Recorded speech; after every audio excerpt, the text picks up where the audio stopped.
Have you ever wondered why some people seem to magically transform from middle class earners into multimillionaires almost overnight? Maybe you've scrolled through social media, seeing entrepreneurs posting about their latest $1 million exit, wondering how they went from driving a Honda Civic to owning a Tesla collection in what feels like 5 minutes. Well, here's something that might shock you. The jump from 0 to $1 million is actually harder than going from 1 million to 10 million. And I'm not talking about some motivational fluff here.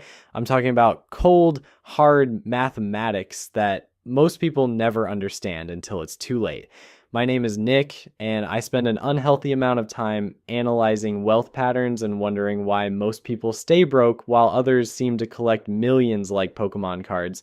If you're someone who actually wants to understand how real wealth acceleration works instead of just hoping you'll win the lottery someday, make sure to hit that subscribe button and give this video a thumbs up if it ends up changing how you think about money forever.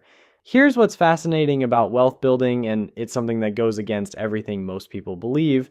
We're conditioned to think that making money is linear. Save $1,000, you're $1,000 richer. Save $10,000, you're $10,000 closer to your goal. Simple math, right? Yeah, wrong.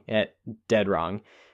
This kind of thinking is exactly why the vast majority of people never escape the paycheck to paycheck cycle, even when they're earning decent money. The truth is that wealth building follows what mathematicians call an exponential curve, not a straight line. And this exponential nature is precisely why that first million feels impossible while the second million feels inevitable. It's not because millionaires suddenly get smarter or work harder. It's because they finally reach the point where mathematics starts working in their favor instead of against them. Let me paint you a picture of what this actually looks like in real numbers, because most people have never seen these calculations broken down. Imagine you're consistently investing $500 every month with an average return of 8% annually. That's not an unrealistic scenario for someone earning a decent middle-class income who's serious about building wealth. During the first few years, watching your account grow feels like watching paint dry. Your $500 monthly contribution barely seems to move the needle, and those investment returns look pathetic compared to your regular salary. But here's where things get interesting. It takes approximately 25 years of consistent monthly contributions to reach that first $1 million milestone. 25 years. That's longer than most people's entire careers up to that point. No wonder it feels impossible when you're just starting out. During those 25 years, you've personally contributed about $150,000 of your own money. The remaining $850,000 came from compound interest and investment growth. Now, here's the part that blows most people's minds. Once you hit that $1 million mark, reaching the second million takes only about 10 additional years, not 25 years like the first million, 10 years. Same monthly contributions, same investment strategy, but suddenly you're accumulating wealth at more than twice the speed. Why does this happen? Because compound interest is no longer working with pocket change. When you have $100,000 invested and it grows by 8%, that's $8,000 in growth for that year. Nice, but not exactly life-changing. Like when you have $1 million invested and it grows by 8%, that's $80,000 in growth. For doing absolutely nothing, that $80,000 in passive growth is more than many people earn at their actual jobs. This is the moment when wealth building transforms from a grind into something that feels almost magical. Your money starts making more money than you do at work. Every market upturn generates returns that dwarf your monthly contributions. What used to be the most important factor in your wealth building, your personal contributions, becomes almost insignificant compared to the returns your existing wealth is generating. Warren Buffett perfectly exemplifies this principle, and his numbers are so extreme they sound almost fictional. Buffett became a millionaire by age 30, which is impressive, but not unheard of for someone with his business acumen. But here's the shocking part. 99% of Warren Buffett's massive fortune was accumulated after his 56th birthday. Let me repeat that because it's important. 99% of his wealth came after age 56. This isn't because Buffett suddenly became a better investor in his 50s. His investment philosophy and approach remained remarkably consistent throughout his career. The difference was that by age 56, he had enough capital for compound interest to work its magic at scale. When you're working with hundreds of millions or billions of dollars, even modest percentage gains translate into enormous absolute dollar amounts. By 1986, at age 56, Buffett became a billionaire while earning a humble $50,000 salary from Berkshire Hathaway. His salary wasn't making him wealthy, his investments were. By 1989, just 3 years later, he was worth $3.6 billion. He had more than tripled his wealth in 4 years, not through salary increases or working longer hours, but through the mathematical inevitability of compound growth on large amounts of capital. This pattern continued to accelerate.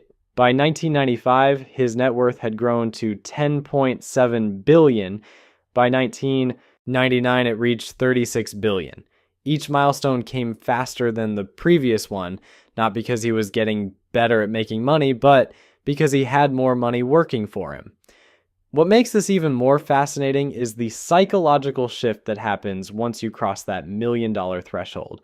Before reaching $1 million, every investment decision feels crucial because you're working with limited capital. You might agonize over whether to invest in one stock versus another, or whether to put money in a retirement account or a taxable investment account. These decisions matter, but their impact is relatively small in absolute dollar terms. Once you have substantial wealth, the psychology completely changes. First, you gain access to investment opportunities that simply aren't available to smaller investors. Private equity deals, hedge funds, real estate syndications, and business partnerships often have minimum investment requirements of $100,000 or more. These investments frequently offer better risk-adjusted returns than what's available to retail investors, but they're only accessible once you've accumulated significant capital. More importantly, you can afford to take calculated risks that could generate outsized returns. When you have $50,000 total, investing $10,000 in a speculative opportunity represents 20% of your entire net worth. That's a terrifying proposition for most people. When you have $2 million, that same $10,000 investment represents half of 1% of your wealth. You can afford to make that bet, and if it pays off big, it can accelerate your wealth building even further. This risk tolerance also applies to career decisions. When you have substantial savings, you can afford to leave a stable but limiting job to start a business or pursue a higher paying but less secure opportunity. You have what financial experts call freedom of movement. Your wealth provides options that simply don't exist when you're living paycheck to paycheck. The wealthy also understand something that most people never learn about: assets versus liabilities. During the journey to that first million, successful wealth builders acquire assets that appreciate in value: real estate, businesses, stocks, and other investments that generate income or grow in value over time. These assets don't just sit there doing nothing, they continue generating returns, often at accelerating rates as the underlying businesses grow or property values increase. Meanwhile, people who struggle to build wealth tend to acquire liabilities disguised as assets. The fancy car with the $500 monthly payment, the oversized house with the massive mortgage, the boat that sits unused most of the year. These purchases drain wealth instead of building it, making that first million even more difficult to achieve. But here's what really separates those who reach multiple millions from those who get stuck. It's not just about accumulating assets, it's about understanding how to make those assets work together synergistically. The wealthy understand leverage in ways that completely escape most people's thinking. When you have $1 million in assets, banks suddenly start treating you like their favorite child. They'll lend you money at rates that would make your former broke self weep with envy. Real estate investors call this the snowball effect, but it's really just math wearing a fancy outfit. Let's say you own a rental property worth $500,000 with $200,000 left on the mortgage. Banks will happily let you refinance and pull out cash to buy another property.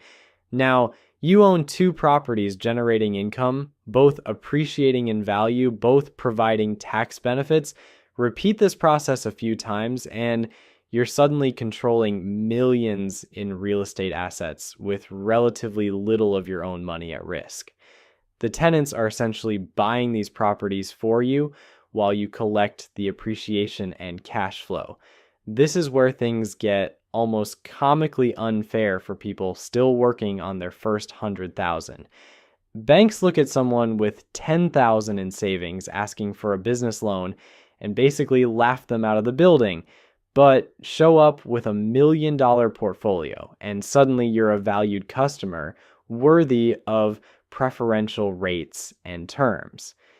The system literally rewards you for already having money, which explains why the phrase "the rich get richer" isn't just a saying.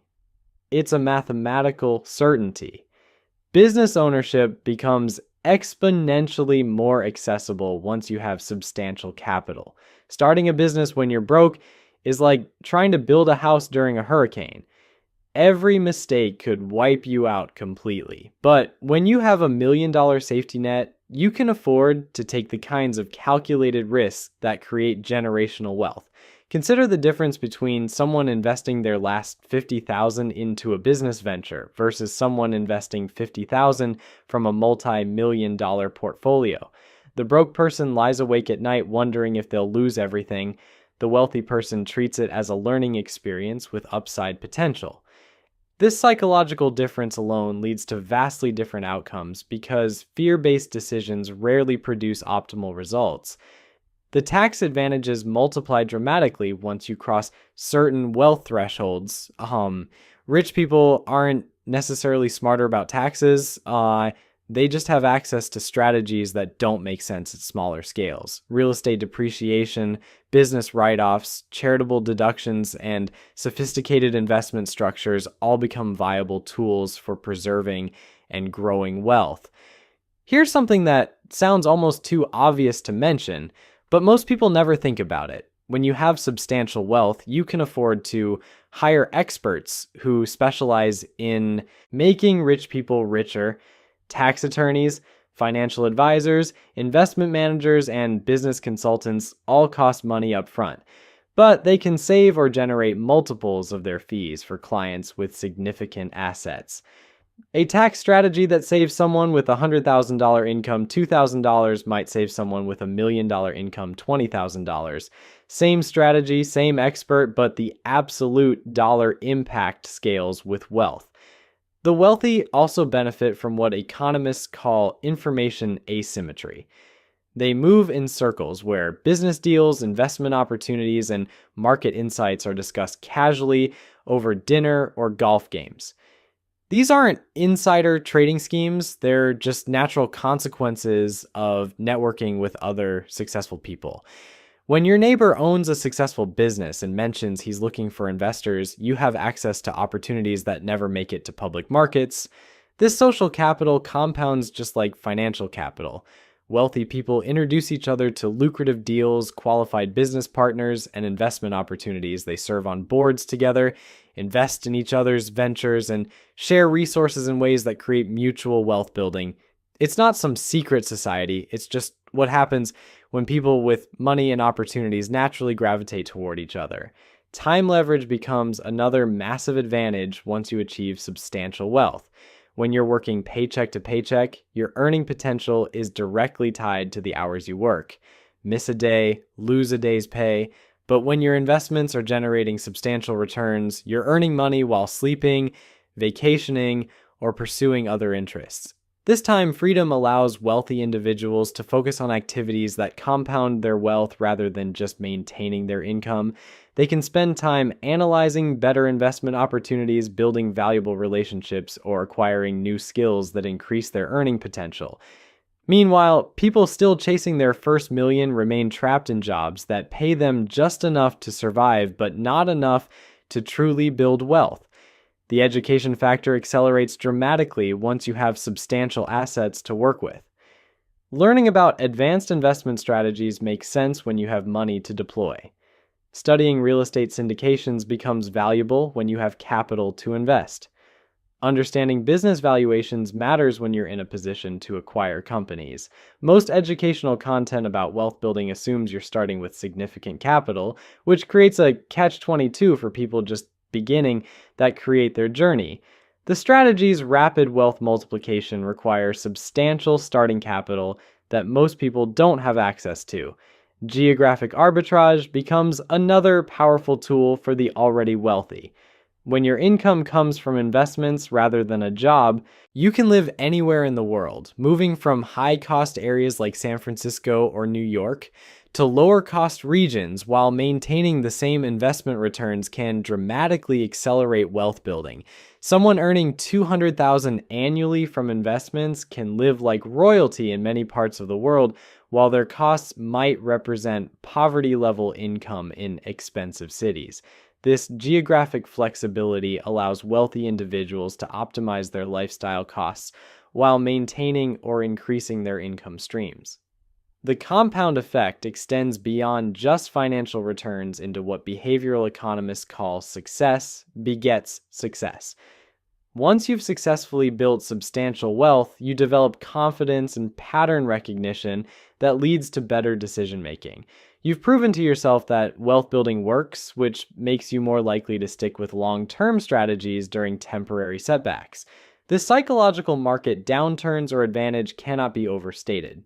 The person who has never successfully built wealth tends to panic and make emotional decisions during market volatility. The person who has already accumulated millions understands that temporary losses are just part of the process. They buy when others are selling, hold when others are panicking, and maintain their investment discipline when fear dominates the market. All of these factors work together to create what mathematicians would recognize as exponential rather than linear growth. Each additional dollar becomes more powerful than the previous dollar because it has access to better opportunities, lower costs, favorable treatment, and sophisticated strategies. This isn't just some feel-good financial fantasy either. This is mathematical reality playing out in portfolios across the world every single day. The difference between someone with $900,000 and someone with $1.1 million isn't just $200,000. It's the difference between someone still climbing the mountain and someone who's reached the summit and can now use gravity to their advantage. Think about it this way. When you have your first million invested and the market has a decent year with 10% returns, you just made $100,000 without getting out of bed. That's more than the median household income in America for doing absolutely nothing except having money. Meanwhile, someone with $50,000 invested making the same 10% return earned $5,000. Nice bonus, but not exactly quit your job money. This is where the psychology of wealth building completely shifts gears. Before you hit that $1 million mark, you're constantly thinking about how much you need to save and invest each month. You're calculating how many years it will take, wondering if you're contributing enough, stressing about whether you picked the right investments. It's exhausting because you're doing all the heavy lifting. But once you cross that threshold, the dynamic flips entirely. Your money starts working harder than you do. Those market returns that used to feel insignificant suddenly become substantial enough to cover major expenses or fund entirely new investment opportunities. You stop being the primary driver of your wealth growth and become more like a conductor directing an orchestra that's already playing beautiful music. Here's something that sounds almost criminal but is perfectly legal. Once you have substantial assets, banks start competing for your business in ways that would make your former broke self laugh with disbelief. They'll offer you credit lines at rates that are barely above what they pay on savings accounts. Real estate investors call this using other people's money, but it's really just leveraging your existing wealth to acquire more assets. Let's say you want to buy a rental property worth $400,000. Banks will happily lend you $320,000 at historically low rates because you have $1 million in assets backing up that loan. Now you control a $400,000 appreciating asset while only using $80,000 of your own money. If that property appreciates at just 5% annually, you're earning $20,000 per year on your $80,000 investment. That's a 25% return, and we haven't even calculated the rental income or tax benefits yet. The truly wealthy understand something that escapes most people's thinking entirely. They don't just buy assets that appreciate, they buy assets that generate income, which can be used to buy more assets. It's like creating a perpetual motion machine for wealth building, except this one actually works and doesn't violate any laws of physics. Real estate becomes particularly powerful once you have substantial capital because you can start thinking in terms of portfolios rather than individual properties. Instead of buying one rental property and hoping it works out, you can acquire multiple properties across different markets, spreading risk while multiplying income streams. Each property generates cash flow that can fund the down payment on the next property, creating what economists call a positive feedback loop. Business ownership opportunities multiply exponentially when you have serious money to deploy. The difference between investing $50,000 in a business versus investing $500,000 isn't just the extra zero.